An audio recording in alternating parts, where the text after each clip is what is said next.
কি হয়েছে মা? দেখ এখন কিছু ভালো লাগছে না আমার। কেন? এই সোনামণিটা খিদে পেয়েছে, আমার হাত কামড়ে যাচ্ছে, আমাকে আদর করে যাচ্ছে, মানে ওকে খেতে দিতে হবে, কিন্তু এখন কিছু করার নেই। এখন 10টা, 10:30 বাজতে চলো, 25 হয়েছে। তো ওর ব্লাড টেস্ট আছে, কলকাতা থেকে লোক আসছে, ওর এখন ব্লাড টেস্ট হবে, খালি পেটে রাখতে বলেছে। তো ওই জন্য ওর প্রচণ্ড জোর খিদে পেয়েছি, ওর 8:30টার মধ্যে খাওয়া হয়ে যায়, 2 ঘন্টা লেট, কিছু করার নেই, কী করবো এবার। দেখ কীরকম মনমরা হয়ে চুপ করে বসে আছে খিদের চোটে বাচ্চারা, জিভ চেটেই যাচ্ছে।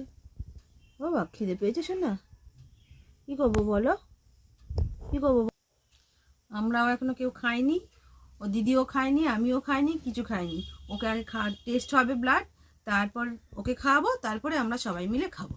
ওই তো মা, শোনা কালকে অনেক রাত্রি খেয়েছে, তো তারপর তো আর খাওয়া দাওয়ার হয়নি। এখন খিদে পেয়ে গিয়ে দেখতে পাচ্ছি